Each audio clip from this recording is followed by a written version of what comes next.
جس دنیا میں ہم جی رہے ہیں،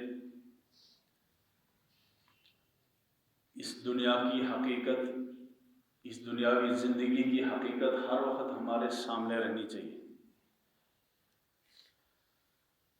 اگر اس زندگی کی حقیقت ہمارے سامنے نہیں ہوگی تو ہم ویسے ہی در در کی ٹھوکریں کھاتے رہیں گے۔ جیسے ایک پتنگ ہوتا ہے، اس کی جب رسی دھاگا جب کٹ جاتا ہے تو اس کی حالت یہ ہوتی ہے کہ کبھی ایک درخت سے ٹکراتا ہے، کبھی کسی مکان سے ٹکراتا ہے، کبھی کسی پتھر سے ٹکرائے گا، یعنی وہ در در کی ٹھوکریں کھاتا رہتا ہے۔ یا ایک کشتی ہوتی ہے، جب دریا میں سیلاب آتا ہے اور وہ کشتی اگر کسی کے کنٹرول میں نہیں ہوگی تو وہ موجوں میں وہ دب جائے گی اور بیڑا غرق ہو جائے گا۔ اسی طریقے سے اس زندگی کی حقیقت ہمارے سامنے رہنی چاہیے۔ یہ دنیا ہے کیا؟ یہ زندگی ہے کیا؟ اگر اس زندگی کی حقیقت ہمارے سامنے نہیں ہوگی تو ہم بھی بالکل اس پتنگ کی طرح ٹھوکریں کھاتے رہیں گے، در در کی ٹھوکریں ہمیں لگتی رہیں گی، نہ زمین پر کہیں ٹھکانہ ملے گا، نہ آسمان میں کہیں ٹھکانہ ملے گا۔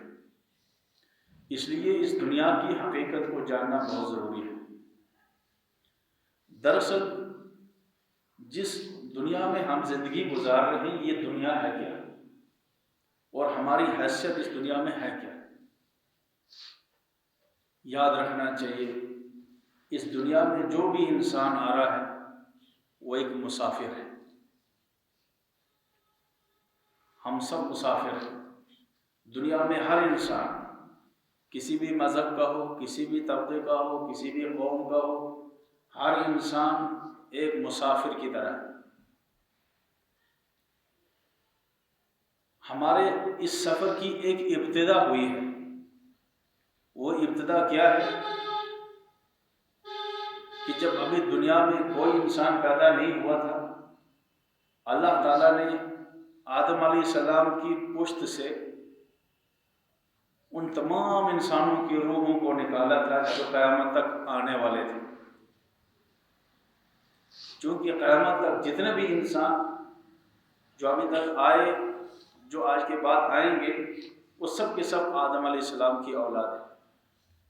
ان تمام انسانوں کی روحوں کو اللہ تعالیٰ نے آدم علیہ السلام کی پشت میں جمع رکھا تھا۔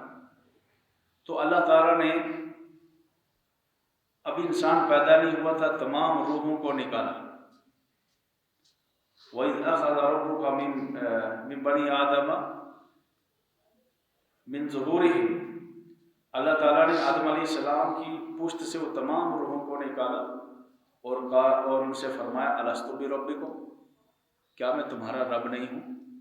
قالوا بلا، سارے انسانوں کی روحوں نے کہا تھا بے شک آپ ہی ہمارے رب ہیں۔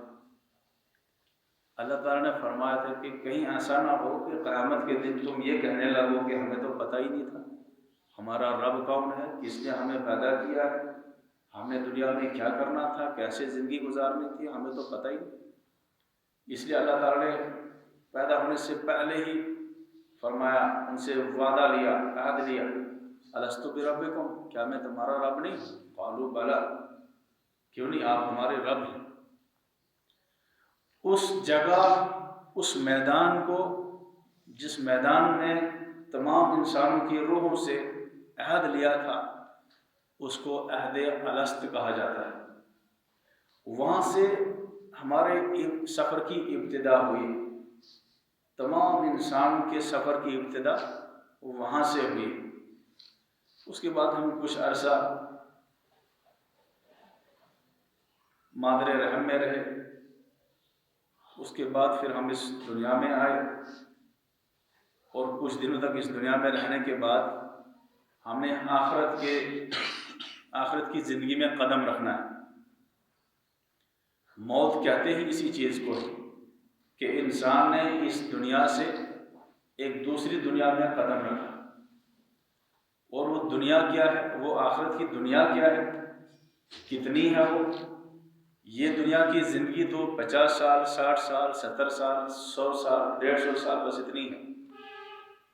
لیکن آخرت کی جو زندگی ہے اس کے بارے میں رسول اللہ صلی اللہ علیہ وسلم نے فرمایا کہ آخرت کی زندگی ایسے سمجھو کہ تم میں سے کوئی آدمی سمندر کے کنارے پر کھڑا ہو اور اپنی انگلی کو سمندر کے پانی میں ڈبو دے، تو اس انگلی کے ساتھ کتنا پانی نکلے گا؟ ایک قطرہ نکلے گا۔ فرمایا یہ ایک قطرہ جو ہے یہ دنیا کی زندگی ہے، اور باقی جو سمندر ہے جس کی کوئی انتہا نہیں ہے وہ ہے آخرت کی زندگی۔ آخرت کی زندگی ایسی ہے جس کی کوئی انتہا نہیں، ابتدا ہے لیکن انتہا کوئی نہیں۔ وہاں کی کامیابی بھی ہمیشہ کی کامیابی، اور وہاں کی بربادی بھی ہمیشہ کی بربادی، وہاں کی تباہی بھی ہمیشہ کی تباہی، اور وہاں کی نعمتیں بھی ہمیشہ کی نعمتیں۔ وہاں کی تباہی، بربادی اور وہاں کی کامیابی کا دار و مدار اس زندگی پر ہے، اس دنیاوی زندگی پر ہے۔ جو اس مختصر سی زندگی میں اپنی زندگی کو بنائے گا وہ وہاں پہ کامیاب ہوگا، اور جو اپنی زندگی کو برباد کرے گا اس کو آخرت کی ہمیشہ کی بربادی کا سامنا ہوگا۔ یہ جو دنیا کی زندگی ہے اس میں زندگی گزارنے کے دو طریقے ہو سکتے ہیں۔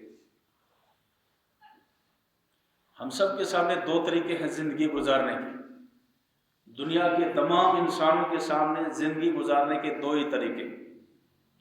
ایک طریقہ یہ ہے کہ جیسے ہمارے من میں آئے ویسے ہم زندگی گزاریں، ہمارے سامنے جو آئے، حلال آ جائے حرام آ جائے، ہم اس کو حلال و حرام کی تمیز کو ایک طرف رکھیں، ہم اس کو کھائیں، حلال و حرام کی تمیز کو ایک طرف چھوڑ کے ہم جو چاہیں وہ لگائیں، جہاں چاہے ہم جائیں، جس طرح چاہے ہم زندگی گزاریں، ہمیں اپنی مرضی ہے، آزاد ہیں ہم۔ تو ایک طریقہ ہے یہ زندگی گزارنے کا، جیسے دنیا کے انسان اس وقت زندگی گزار رہے ہیں۔ اس دنیا میں 250 ملک ہیں، تقریباً 6.5 ارب اس زمین پر رہتے ہیں، اور ان میں سے کچھ لوگ ہیں جو اللہ کو مانتے ہیں، آخرت کو مانتے ہیں، اپنی زندگی کو صحیح طریقے سے گزار رہے ہیں۔ باقی جتنے انسان ہیں وہ آزادانہ زندگی گزار رہے ہیں، حلال و حرام کی تمیز نہیں، جائز و ناجائز کی تمیز نہیں، حق و ناحق کی کوئی تمیز نہیں۔ تو دنیا کے انسان اس وقت ایسی زندگی گزار رہے ہیں، مال حلال آئے تو ٹھیک، حرام آئے تو ٹھیک، جائز آئے تو ٹھیک، ناجائز آئے تو ٹھیک، کوئی تمیز نہیں ہے، تو جیسے چاہے زندگی گزارے۔ ایک طریقہ یہ۔ دوسرا طریقہ زندگی گزارنے کا یہ ہے کہ نہیں، میں یہ سوچوں کہ مجھے اللہ نے اس دنیا میں بھیجا ہے، اللہ نے مجھے اس دنیا میں بھیجا ہے کسی مقصد کے لیے، اور یہ مقصد جب پورا ہوگا مجھے اللہ کے پاس جانا ہے، اللہ کے دربار میں جانا ہے، مجھے اللہ کے سامنے جواب دینا ہے کہ میں نے زندگی کیسے گزاری۔ اور قرآن پاک ان دونوں زندگیوں کا تذکرہ کرتا ہے۔ وَأَمَّا مَنْ طَغَىٰ وَآثَرَ الْحَيَاةَ الدُّنْيَا فَإِنَّ الْجَحِيمَ هِيَ الْمَأْوَىٰ۔ جس نے سرکشی اختیار کی، اللہ کے حکم کو نہیں مانا، آخرت کو نہیں مانا، موت کو نہیں مانا، جائز اور ناجائز کو نہیں مانا، فَأَمَّا مَنْ طَغَىٰ وَآثَرَ الْحَيَاةَ الدُّنْيَا، اور ہر وقت اس کے نظروں کے سامنے یہی دنیاوی زندگی رہی، آخرت بھلا چکا تھا۔ وآثر الحیات الدنیا، آخرت کی زندگی کو اس نے آخرت کی زندگی پر ترجیح دی۔ فإن الجحیم ہی المأویٰ، اس کا ٹھکانہ جہنم۔ وأما من خاف مقام ربہ ونہى النفس عن الہویٰ، اور جو اپنے رب سے ڈرا، جو آخرت سے ڈرا، آخرت کی جواب دہی سے ڈرا، اور اپنے آپ کو خواہشات سے بچائے، نفسانی خواہشات سے اپنے آپ کو بچائے۔ فَإِنَّ الْجَنَّةَ هِيَ الْمَأْوَىٰ، تو جنت اس کا ٹھکانہ ہو۔ جہنمیوں کی بھی دو نشانیاں ہیں اور جنتیوں کی بھی دو نشانیاں ہیں۔ جہنمی لوگوں کو اگر دیکھنا ہو تو قرآن اس کی دو نشانیاں بتاتا ہے۔ وہ دو نشانیاں کیا ہیں؟ جس انسان کے اندر وہ دو نشانیاں ہیں اس کو سمجھنا چاہیے کہ میں اس جہنم کے قافلے کی طرف جا رہا ہوں۔ ہمارے سامنے دو قافلے ہیں، انسانوں کا ایک قافلہ وہ ہے جو جنت کی طرف جا رہا ہے، اور ایک قافلہ وہ ہے جو جہنم کی طرف جا رہا ہے۔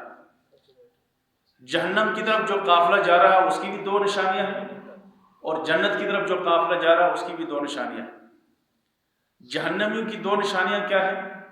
فَأَمَّا مَنْ طَغَىٰ وَآثَرَ الْحَيَاةَ الدُّنْيَا، نمبر ایک ہی کہ زندگی میں سرکشی، کوئی خدا نہیں، کوئی آخرت نہیں، کوئی موت نہیں، کوئی حساب و کتاب نہیں۔ فَأَمَّا مَنْ طَغَىٰ وَآثَرَ الْحَيَاةَ الدُّنْيَا، دوسری نشانی جہنمیوں کی کیا ہے کہ وہ دنیا کی زندگی کو آخرت پر ترجیح دیتے ہیں۔ دنیا کی زندگی کو آخرت پر ترجیح دیتے ہیں، کہتے ہیں آخرت کچھ نہیں، حساب کتاب کچھ نہیں، بس یہی دنیا ہے۔ دنیا کو آخرت پر ترجیح دینے کا کیا مطلب ہے؟ دنیا کو آخرت پر ترجیح دینے کا مطلب یہ ہے کہ صبح ہم بستر میں لیٹے ہوتے ہیں اور اذان ہوتی ہے، مؤذن ہمیں بلاتا ہے حی علی الصلاۃ حی علی الفلاح۔ وہاں پہ دو چیزیں ہمارے سامنے آتی ہیں۔ ایک چیز یہ کہ ہم لحاف میں اوڑے ہیں، گہری نیند میں سوئے ہیں، ہم سو گئے اور ہم مسجد کی طرف نہیں گئے، ہم نے نماز نہیں پڑھی، ہم نے نیند کو ترجیح دی نماز پر، ہم نے دنیا کو ترجیح دی آخرت پر۔ یہ ہوئی دنیا کو ترجیح دینا آخرت پر۔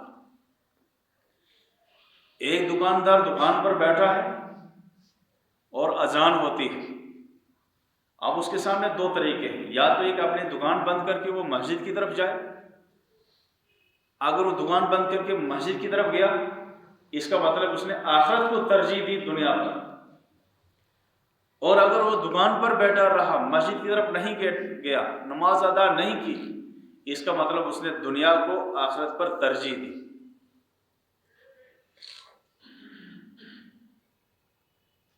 ایک انسان قربانی کر رہا ہے، جانور کو ذبح کر رہا ہے، اس کے سامنے دو طریقے ہیں۔ ایک یہ کہ قربانی کس لیے کر رہا ہے؟ قربانی اس لیے کر رہا ہے کہ میرا اللہ مجھ سے راضی ہو۔ یہ حضرت ابراہیم علیہ السلام کی سنت ہے، میں اس پر عمل کر رہا ہوں، اس کے ذریعے سے مجھے اللہ آخرت میں اجر دیں گے، اس کے ہر بال کے بدلے میں اللہ میرے گناہوں کو معاف کریں گے اور میرے حق میں نیکی لکھ دیں گے۔ ایک نیت یہ ہے۔ دوسری نیت یہ ہے کہ میں جانور اس لیے ذبح کر رہا ہوں تاکہ لوگ کہیں کہ حاج نے تو بہت بڑا جانور قربان کیا، بہت سارے لوگوں کو اس نے کھلایا، بہت مالدار ہے، یہ بہت ایسا ہے ویسا۔ اب اگر انسان کے سامنے جانور ذبح کرتے وقت دنیا کی واہ مد نظر ہے، اس کا مطلب اس نے دنیا کو ترجیح دی آخرت، اور اگر اس انسان کے سامنے یہ مقصد ہے کہ میرا اللہ مجھ سے راضی ہو، آخرت میں میرے گناہ معاف ہوں، تو اس کا مطلب یہ ہے کہ اس انسان نے آخرت کو ترجیح دی دنیا پر۔ تو فرمایا فَأَمَّا مَنْ طَغَىٰ وَآثَرَ الْحَيَاةَ الدُّنْيَا، ایک انسان کے گھر میں شادی ہے، دوست احباب کہہ رہے ہیں کہ گانے بجانے کی محفل کرنی ہے، کیک کاٹنے ہیں، یہ خرافات کرنے ہیں، وہ کرنے ہیں، یہ کرنا ہے، وہ کرنا ہے۔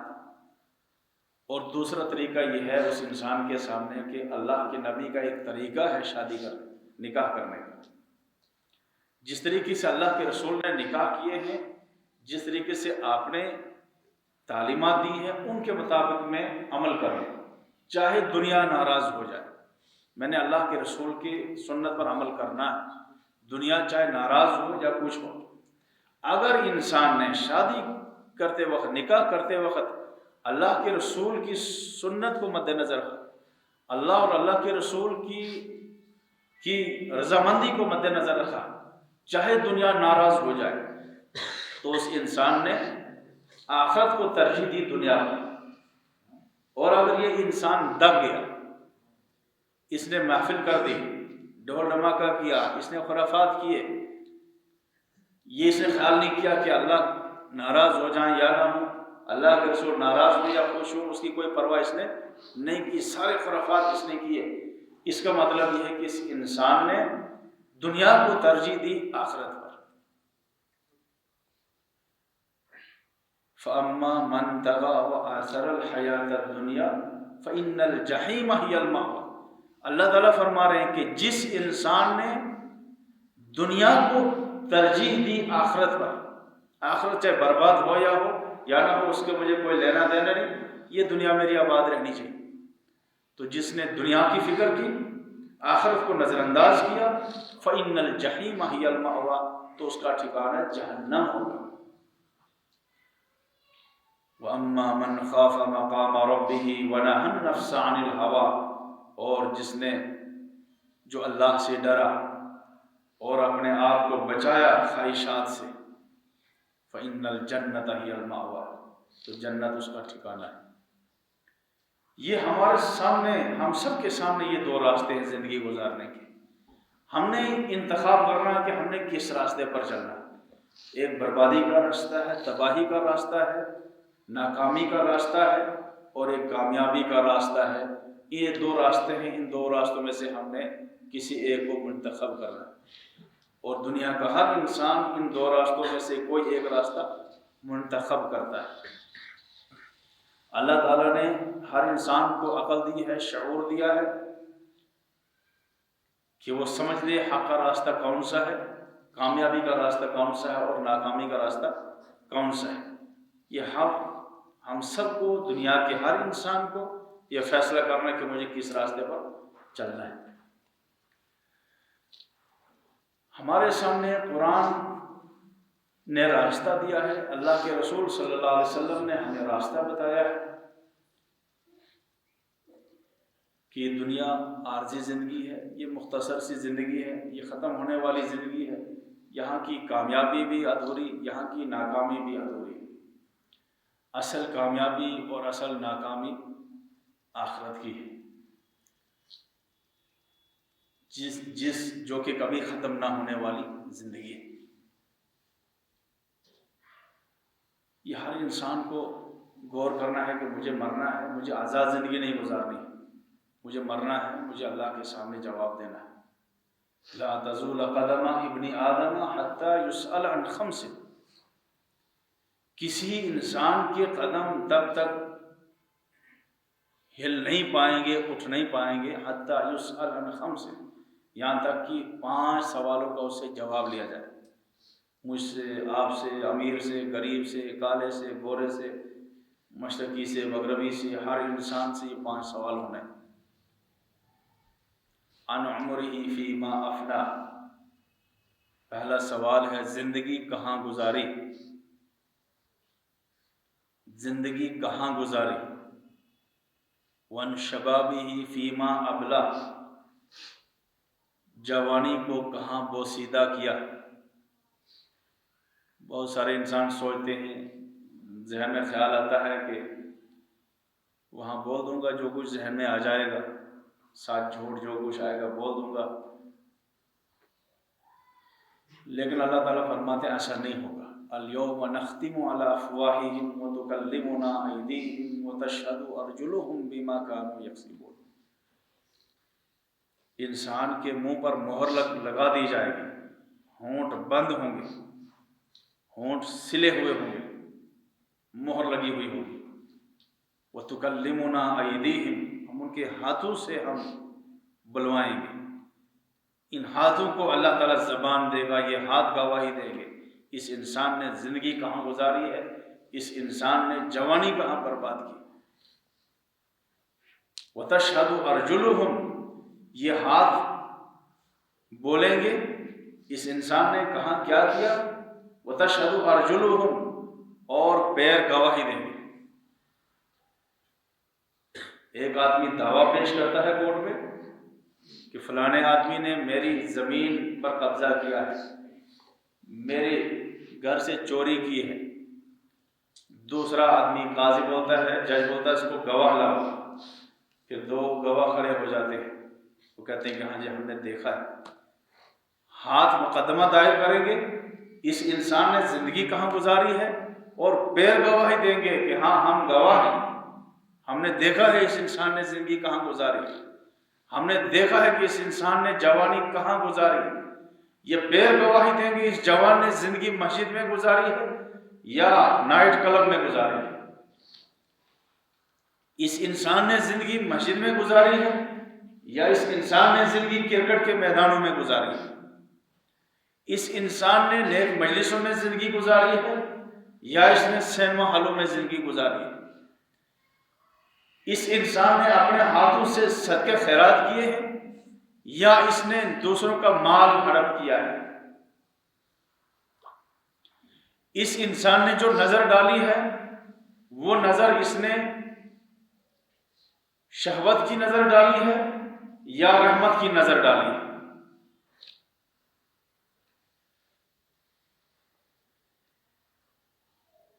یہ سب وہاں رجسٹر پیش ہوگا، ریل ہماری چلتی رہے گی، اور یہ ہاتھ اور یہ پاؤں گواہی دے گی، یہ زمین گواہی دے گی جس زمین پر ہم نے گناہ کیا، یہ دیواریں گواہی دیں گی جن دیواروں کے سامنے ہم نے گناہ کیا، وہ جھاڑیاں گواہی دیں گی جن جھاڑیوں کے سامنے ہم نے گناہ کیا۔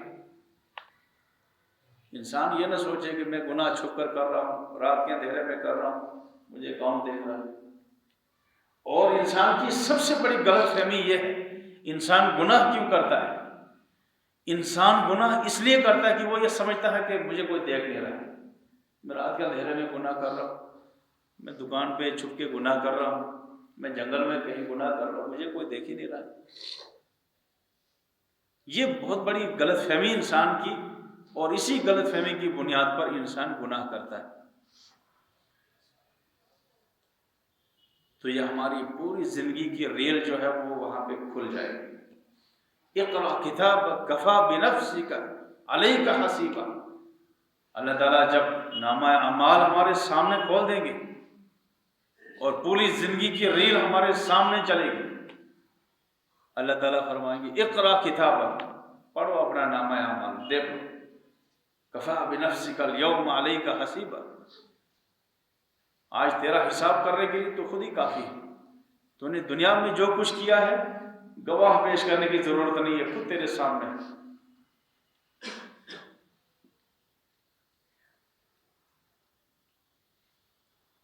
اور انسان کہے گا ما لہذا الکتاب لا یغادر صغیرۃ ولا کبیرۃ الا احصاها، یہ انسان جب اپنے نامہ اعمال دیکھے گا شروع سے لے کر موت تک، یہ انسان حیران ہو کر کہے گا ما لہذا الکتاب لا یغادر صغیرۃ ولا کبیرۃ الا احصاها، میرا یہ نامہ اعمال بھی عجیب ہے، اس نے تو کوئی چھوٹی سی چھوٹی غلطی بھی بھولی نہیں، اس نے تو پورا ریکارڈ سامنے رکھا ہے۔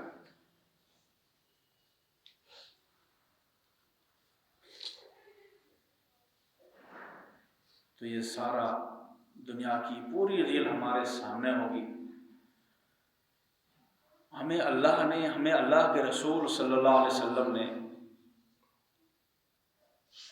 زندگی گزارنے کا ایک طریقہ بتایا ہے کہ ہم آزاد نہیں ہیں، ہم نے آزادی کے ساتھ زندگی نہیں گزارنی ہے، بلکہ ہمیں اللہ نے بھیجا ہے، زندگی گزارنے کا ایک طریقہ بتایا ہے، اس زندگی گزارنے کا جو طریقہ ہے اسی طریقے پر ہم چلیں گے تو آخرت ہماری کامیاب ہو جائے گی۔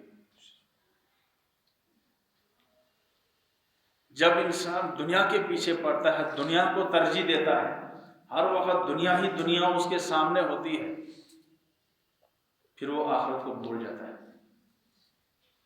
ہر وقت دنیا اس کے سامنے ہے، پیسے اس کے سامنے ہیں، بیلنس اس کے سامنے، زمین اس کے سامنے، دنیا کی ساری زیب و زینت، ساری بھول بھلائیاں اس کے سامنے ہیں، آخرت کو بھلا دیتا ہے انسان۔ الم انبئکم باخسرین اعمالا، اے نبی صلی اللہ علیہ وسلم، کیا میں آپ کو نہ بتاؤں کہ سب سے زیادہ نقصان اٹھانے والے کون لوگ ہوں گے؟ الذین ضل سعیہم فی الحیات الدنیا، جن کی ساری دوڑ دھوپ، جن کی ساری محنتیں صبح سے لے کر شام تک صرف دنیا کو کمانے کے لیے تھی، دنیا حاصل کرنے کے لیے تھی۔ وَهُمْ يَحْسَبُونَ أَنَّهُمْ يُحْسِنُونَ صُنْعًا، اور وہ سمجھ رہے تھے کہ ہم تو بہت قابل ہیں، ہم تو بہت ہوشیار ہیں، ہم تو بہت کامیاب ہیں۔ اللہ تعالیٰ اس کے سکون کو چھین لیتے ہیں۔ جب آخرت سے انسان بھول جاتا، آخرت سے چشم پوشی کرتا ہے انسان، آخرت کو نظر انداز کرتا ہے، تو اللہ تعالیٰ اس کے سکون کو ختم کرتے ہیں۔ قرآن پاک میں اللہ تعالیٰ فرماتے ہیں وَمَنْ أَعْرَضَ عَنْ ذِكْرِي فَإِنَّ لَهُ مَعِيشَةً ضَنْكًا، جو ہمارے ذکر سے اعراض کرے گا، قرآن کو بھلا دے گا، نماز کو بھلا دے گا، آخرت کو بھلا دے گا، خدا کو بھلا دے گا، ذکر کو بھلا دے گا، صرف دنیا اس کے سامنے ہوگی، فَإِنَّ لَهُ مَعِيشَةً ضَنْكًا، تو اس کی زندگی جو ہے، اس زندگی کو ہم تنگ کر دیں گے، اس زندگی کو ہم بے چینیوں سے بھر دیں گے۔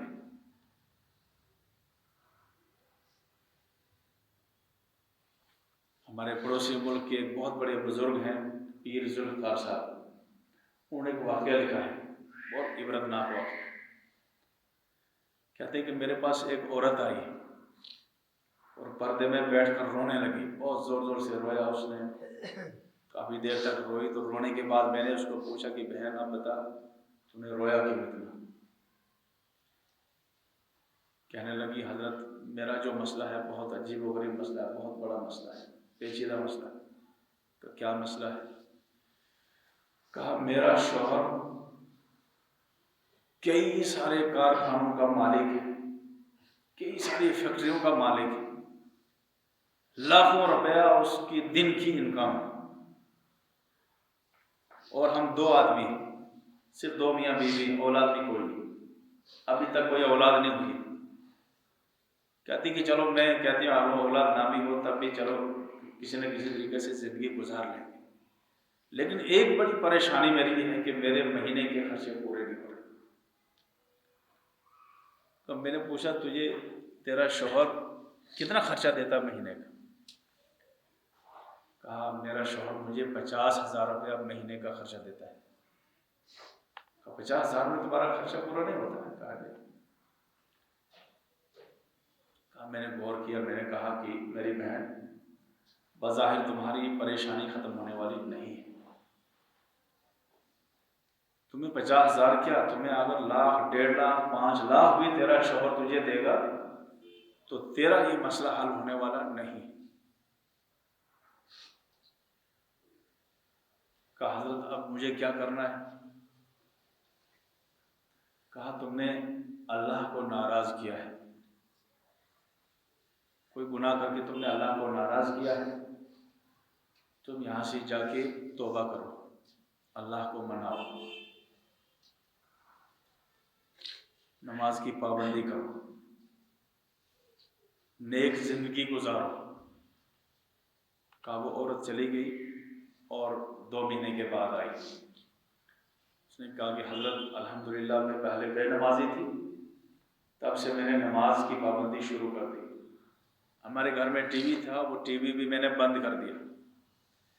50,000 سے میرا کام نہیں چل رہا تھا، اب صرف 15,000 میرا مہینے کا خرچہ ہے، 35,000 روپیہ میرا غریب غربا میں تقسیم ہو رہا ہے۔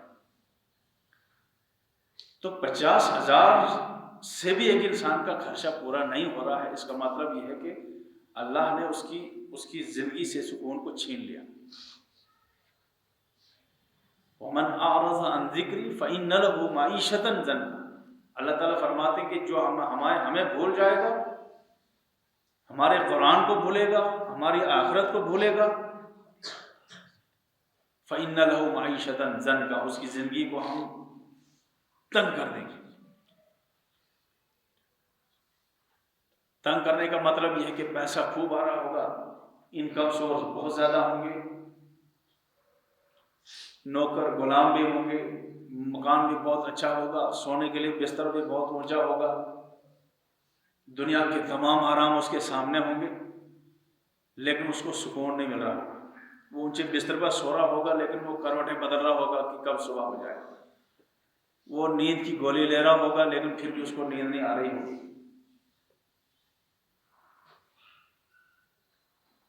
تو اونچے بستر پر بھی اس کو نیند نہیں آ رہی ہوگی. اس کو کھانے میں مزہ نہیں آ رہا ہوگا. کئی سارے کروڑا پتی اربا پتی ایسے لوگ ہیں اس دنیا میں. کروڑا پتی لوگ ایسے ہیں کہ جو سبزی کو پکاتے ہیں اور اس کے بعد جو پانی نکلتا ہے اس پانی سے روٹی کھاتے ہیں. وہ روغن جوش نہیں کھا سکتے, وہ رشتے کباب نہیں کھا سکتے, وہ اچھا کھانا نہیں کھا سکتے, وہ بریانی نہیں کھا سکتے. پیسہ بہت زیادہ ہے, دولت کروڑوں ہے, لیکن سبزی پکا کر اس پانی سے وہ کھانا کھا رہے ہیں. وجہ کیا ہے؟ فَإِنَّ لَهُ مَعِيشَةً ضَنْكَ. اللہ تعالیٰ نے زندگی کو کیا کر دیا؟ تنگ کر دیا. کماتے رہو, کتنے کماؤ گے تم؟ تمہارا رزق یہ ہے, یہ پانی ہے تیرا رزق. تم کروڑوں دولت کماتے رہو لیکن تم کروٹیں بدلتے رہو گے بستر پر, تمہیں نیند نہیں آئے گی. کچھ دنوں تک تم گولی لوگے, نیند کی نیند آئے گی, لیکن کچھ دنوں کے بعد وہ گولی بھی کام کرنا چھوڑ دے گی. تم ترسو گے, پریشان ہو جاؤ گے, نیند آتی لیکن نیند نہیں آئے گی. فَإِنَّ لَهُ مَعِيشَةً ضَنْكَ. نوکری بہت اعلیٰ ہوگی, بہت اعلیٰ عہدے پر ہوگا, دولت بہت ہوتی, مکان بہت اچھا ہے, سارا کچھ ہے, لیکن زندگی میں سکون نہیں. جاؤ دیکھو اس وقت اپنے محلوں میں دیکھو, اپنے اڑوس پڑوس میں دیکھو, دنیا کیسے سکون کے لیے تڑپ رہی ہے, دنیا کیسے بے چین ہے. کیوں بے چین ہے؟ الا بذکر اللہ تطمئن القلوب. اللہ تعالیٰ فرماتی کہ سکون کہاں ہے, اطمینان کہاں ہے؟ وہ اللہ کے ذکر میں ہے, وہ قرآن کی تلاوت میں ہے, وہ اللہ کو یاد کرنے میں ہے, وہ نماز ادا کرنے میں ہے. سکون یہاں رکھا ہے اللہ تعالیٰ. فَفِرُّوا إِلَى اللَّهِ. اللہ تعالیٰ کہتے ہیں کہاں بھٹکتے ہوئے جا رہے ہیں؟ یا ایھا الانسان ما غرک بربک الکریم. انسان کہاں بھٹکتا ہوا جا رہا ہے؟ تو کدھر جا رہا ہے, کدھر سکون تلاش کر رہا ہے؟ یا ایھا الانسان ما غرک بربک الکریم الذی خلقک فسواک فعدلک. کس رب کو بھول چکا ہے تو, جس نے تمہیں اتنی خوبصورت شکل دی ہے, اتنا بہترین سانچے میں تم کو ڈال دیا ہے, اتنا وہ رحیم و کریم رب ہے جو تمہیں آواز لگا رہا ہے کہ انسان واپس آ جا. تو کہاں تلاش کرنے جا رہے ہو سکون کو؟ دکانوں میں سکون ملے گا, نوکریوں میں سکون ملے گا, اونچی اونچی بلڈنگوں میں سکون ملے گا تم کو. ساری زندگی ٹھوکریں کھاتے رہو گے, ساری زندگی مسائل میں الجھتے رہو گے, تمہیں سکون کہیں نہیں ملے گا. الا بذکر اللہ تطمئن القلوب. لوٹو ادھر اللہ کی طرف. ففروا الی اللہ. اے انسانوں اللہ کی طرف لوٹو, قرآن کی طرف لوٹو, قرآن سے اپنا رشتہ بناؤ, مسجدوں سے اپنا رشتہ مضبوط کرو, اللہ سے اپنا رشتہ مضبوط کرو, تمہیں سکون ملے گا.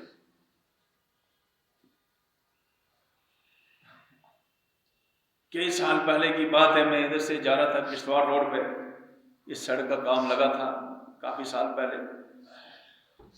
میں گھرسو میں پہنچا تو وہاں ایک مزدور دیوار دے رہے تھے سڑک کے نیچے, اور وہاں پہ پتھر تھے, چھوٹے چھوٹے پتھر تھے, کنکریاں تھی, اور ایک مزدور وہاں کھراٹے لے کر سو رہا تھا, بہت گہری نیند میں سو رہا تھا. حالانکہ 1 گھنٹے کی ان کو چھٹی ہوتی ہے کھانا کھانے کے لیے, اس میں ایسے کھراٹے لے کر سو رہا تھا. گاڑیاں جا رہی تھی, شور ہو رہا تھا گاڑیوں کا, لیکن اس کو کوئی پتہ نہیں تھا. تو اس کو کنکریوں پر نیند آ رہی ہے, پتھروں میں نیند آ رہی ہے, بستر کوئی نہیں ہے, اس کو وہاں نیند آ رہی ہے. اور اس کروڑا پتی کو اس اونچے نرم و نازک بستر پر بھی نیند نہیں آ رہی. تو اللہ تعالیٰ آواز لگا رہے ہیں, الا بذکر اللہ تطمئن القلوب. جاؤ ڈھونڈو دکانوں میں, جاؤ ڈھونڈو تم نوکریوں میں, جاؤ ڈھونڈو تم زمینوں میں جاؤ ڈھونڈو تم سینما ہالوں میں، جاؤ ڈھونڈو تم نائٹ کلب میں، سکون کہیں نہیں ملے گا۔ انسان گناہ کیوں کرتا ہے؟ سکون حاصل کرنے کے لیے۔ ایک انسان کو برائی کی خواہش پیدا ہوئی، بے چین ہو رہا اور وہ سوچ رہا کہ مجھے کہیں بدکاری کا موقع ملے تو میں سکون حاصل کرتا۔ چوری کیوں کر رہا ہے؟ پیسہ ملے گا میرے جیب میں، میرا جیب موٹا ہو جائے گا، مجھے سکون ملے گا۔ جتنے بھی گناہ انسان کرتا ہے کس لیے کرتا ہے؟ سکون حاصل کرنے کے لیے۔ لیکن سکون نہیں، اس کا دل اجڑ جاتا ہے۔ ایک انسان کسی غیر محرم پر نظر کیوں ڈال رہا ہے بار بار؟ اس کو سکون مل رہا ہے، سکون وہ تلاش کر رہا ہے، حالانکہ اس کو پتہ نہیں کہ اس نظر میں جو اس لڑکی پر نظر ڈال رہا ہوں اس سے میری اندر کی زندگی میں کیا بے چینی پیدا ہو رہی، کیا آگ لگ رہی ہے، وہ نہیں جانتا۔ علماء نے لکھا ہے کہ جب ایک انسان غیر محرم پر نظر ڈالتا ہے اس کی اندر کی زندگی جو ہے بالکل خراب ہو جاتی ہے، اجڑ جاتی ہے، دل اس کا اجڑ جاتا ہے۔ انسان گناہ کرتا ہے، دل اس کا اجڑ جاتا ہے۔ ایک وقتی سکون حاصل کرنے کے لیے انسان گناہ کرتا ہے، لیکن لمحوں نے کیا ہے، وہ لمحوں نے خطا کی اور صدیوں نے سزا پائی، بس وہی ہوتا ہے۔ تھوڑی دیر انسان سکون حاصل کرتا ہے لیکن پوری زندگی اس کی زندگی جو ہے وہ بے چین ہو جاتی ہے۔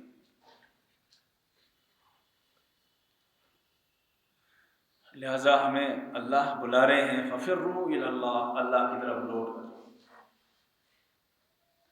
ایک آدمی جو ہے نشہ کیوں استعمال کرتا ہے؟ کوئی انجیکشن کرتا ہے، کوئی ٹیبلٹ کھاتا ہے، کوئی پتہ نہیں کیوں کھاتا ہے۔ اگر غور سے دیکھا جائے تو کیوں کرتا ہے؟ سکون حاصل ہو جائے۔ لیکن جب وہ ایک دو مرتبہ ڈرگ استعمال کرتا ہے پھر وہ عادی ہو جاتا ہے، پھر اس طریقے سے وہ عادت اس کی نشہ اس کے اندر رش بس جاتا ہے، پھر جب گھر والے پیسے نہیں دیتے پھر وہ چوری کرتا ہے۔ یہ چوریاں کیوں ہوتی ہیں؟ اسی لیے دکانیں کیوں، تالے کیوں کٹ جاتے ہیں؟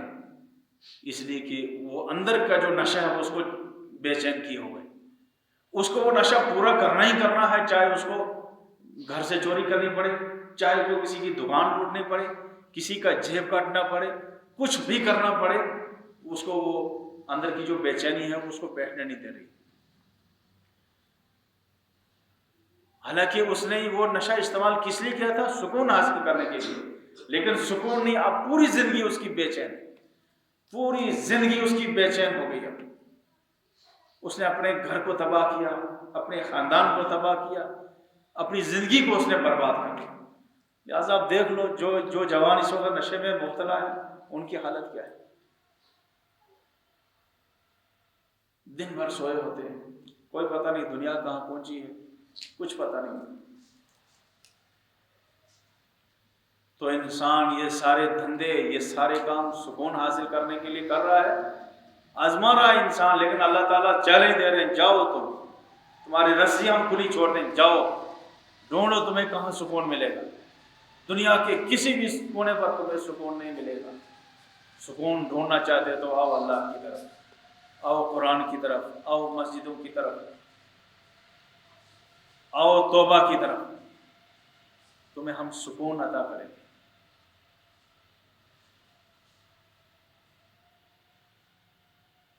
من عمل صالحا منکم من ذکر او انثى وهو مؤمن فلنحيينه حیاتا طیبہ۔ اللہ تعالیٰ فرماتے ہیں کہ تم میں سے جو نیک عمل کرے گا، جو ایمان لائے گا، نیک عمل کرے گا، چاہے وہ مرد ہو یا عورت ہو، فلنحيينه حیاتا طیبہ، ہم اس کو سکون کی زندگی عطا کریں گے، اطمینان کی زندگی ہم اس کو عطا کریں گے۔ انکم سورس زیادہ نہیں ہوں گے لیکن اللہ سکون سے دل کو بھر دے گا۔ مکان اونچا نہیں ہوگا لیکن اللہ تعالیٰ دل میں سکون ڈال دے گا۔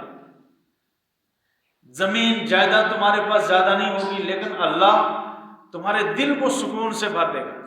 بولو دل کا سکون بڑا ہے یا دنیا کی دولت؟ ساری دنیا کے خزانے بھی اگر ہوں لیکن دل میں سکون نہیں ہے، کیا کرنا ہم خزانوں، کیا کرنا ہے اس دولت کو؟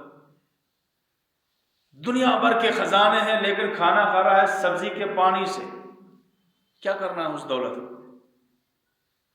اس سے بہتر تو وہ چھپرے کی زندگی ہے، وہ کھوکھے کی زندگی ہے جس میں انسان اپنا ٹائم پاس کرتا ہے لیکن سکون کے ساتھ۔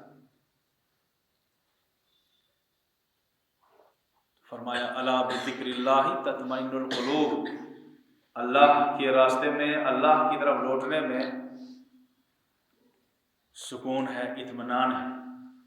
تو آج ہم سب تہیہ کر لیں انشاءاللہ، آج ہم توبہ کریں گے۔ ہم سے زندگی میں کہیں کوئی گناہ ہوا ہے، آج ہم توبہ کریں گے، پروردگار میں نے غلطی سے وہ گناہ کیا، آج میں توبہ کرتا ہوں۔ پروردگار میں نے دنیا کی کھاک چھان لی لیکن مجھے سکون کہیں نہیں مل رہا ہے، میں تیری طرف لوٹ کر آنا چاہتا ہوں، میں قرآن سے اپنا رشتہ جوڑنا چاہتا ہوں، میں نماز سے اپنا رشتہ جوڑنا چاہتا ہوں۔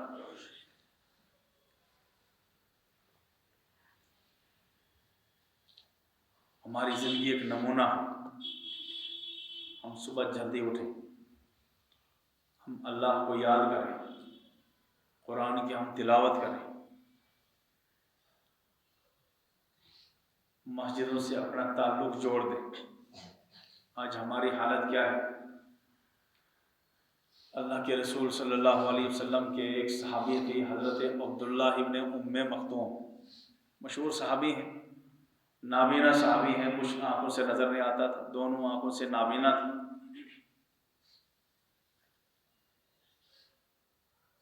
اور یہ اذان دیا کرتے تھے، مؤذن تھے اللہ کے رسول صلی اللہ علیہ وسلم۔ ایک دفعہ انہوں نے اللہ کے رسول صلی اللہ علیہ وسلم سے عرض کیا، اللہ کے نبی صلی اللہ علیہ وسلم، کبھی کبھار ایسا ہوتا ہے کہ میں گھر سے آتا ہوں، مجھے نظر کچھ نہیں آتا ہے، دھکے لگتے ہیں، کبھی کیچڑ ہوتا ہے، بارش ہوتی ہے، مجھے مسجد میں پہنچنا بہت دشوار ہوتا ہے۔ کہ اللہ کے نبی صلی اللہ علیہ وسلم آپ مجھے اجازت دے دیں کہ میں گھر میں نماز پڑھا کروں۔ اللہ کے نبی صلی اللہ علیہ وسلم فرمایا کہ تم معذور ہو، شریعت تمہیں اجازت دیتی ہے تم گھر میں نماز پڑھ سکتے ہو۔ عبداللہ ابن ام مختوم خوشی خوشی سے مسجد سے باہر نکلے جا رہے تھے، ابھی کچھ ہی قدم گئے تھے کہ جبرائیل امین فوراً آئے۔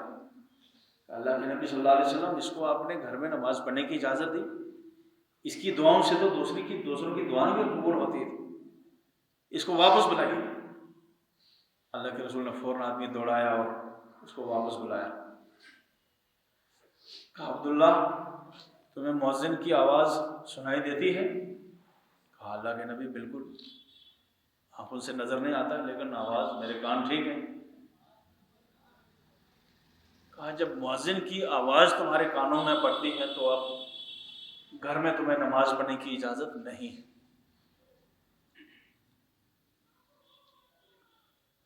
بہرحال اس کے بعد انہوں نے سوچا دل میں اب کیا کروں، ان کے ذہن میں ایک ترکیب آئی، انہوں نے ایک رسی لی، لمبی رسی، اور رسی سے ایک طرف سے اپنے گھر کے دروازے سے باندھی اور رسی کا دوسرا سرا مسجد کے دروازے سے باندھا، اور رات کے اندھیرے میں بھی کیچڑ ہو کچھ ہو بارش ہو وہ رسی پکڑ کر وہ مسجد میں پہنچتے تھے۔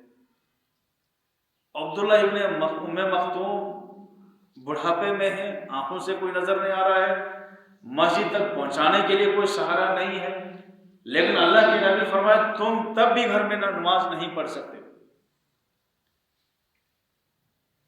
پھر رسی ایک باندھی، اس رسی کے سہارے سے مسجد میں پہنچتے تھے۔ کیا جواب ہوگا ہمارے جوان کا جب اللہ تعالیٰ پوچھے گا مؤذن کی آواز تمہارے کانوں میں پہنچی تھی تو مسجد میں کیوں نہیں پہنچے تھے؟ ایک طرف اللہ تعالیٰ عبداللہ ابن ام مختوم کو کھڑا کرے گا اور اس جوان سے سوال کرے گا کہ یہ عبداللہ ابن ام مختوم تھا، یہ کیسے مسجد میں پہنچتا تھا، اور تو ہٹا کٹا جوان تھا تو مسجد میں کیسے نہیں پہنچتا تھا؟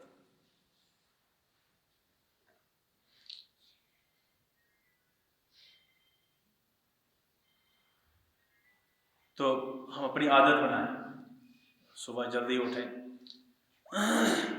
صبح کے وقت میں برکت ہے۔ اللہ کے نبی صلی اللہ علیہ وسلم کی دعا ہے